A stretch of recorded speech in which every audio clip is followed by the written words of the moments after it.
Your brand new iPhone deserves the best protection, and the iLune 3-Pack Screen Protector plus 3-Pack Camera Lens Protector has you covered. Don't take risks with your iPhone. Click the link in the video description to shop now on Amazon.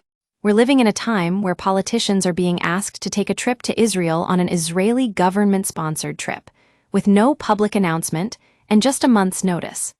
That's right, folks. 5 Idaho state lawmakers were whisked away to Israel for a conference that was anything but transparent. Imagine this: hundreds of legislators from across the U.S., all at the same time in one place without any public disclosure. It sounds like something out of a spy thriller, doesn't it? And what were they doing there? Advocating for laws that protect Israel from boycotts. Sounds innocent enough, but let's dig deeper. The trip coincided with some pretty heavy events: the United Nations designating Israel's actions in Gaza as genocide, and the country sending ground troops into Gaza.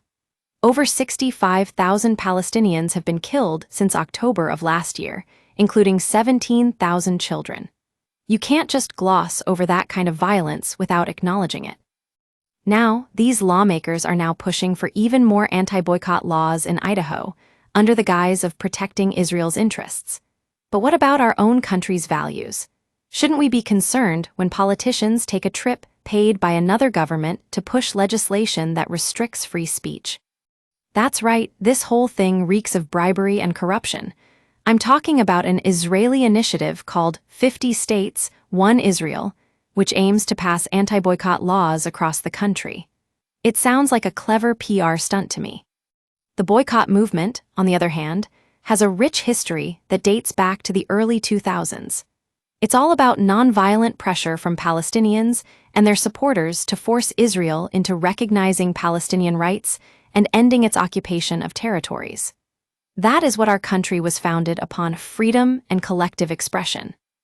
In Idaho, we have an anti-BDS law on the books that requires contractors doing business with the state to sign a certification saying they're not engaged in a boycott of Israeli goods.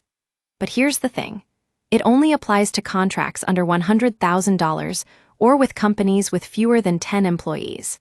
It's all about using our consumer power to silence those who speak out against injustice.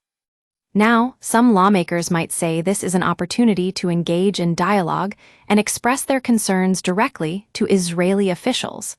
But let's not forget, these are the same politicians who have been pushing for more restrictive anti-boycott laws in our state. It's a slippery slope, my friends. So what do we make of all this? Do you think it's a clever PR stunt by Israel or something far more sinister? One thing is certain: when politicians take trips paid by another government to push legislation that restricts free speech, we should be concerned. The question now is, will our lawmakers listen to the American people and stand up for what they truly believe in? If you're wondering how this whole story affects Idahoans like us, let me tell you, it's time to take a closer look at where our politicians are taking money from. Is it foreign governments or special interest groups? And what kind of legislation are they pushing through under the guise of protecting Israel? Only we can demand accountability for our elected officials. That's all for today, folks. Thanks for watching Drivo, where truth meets reality.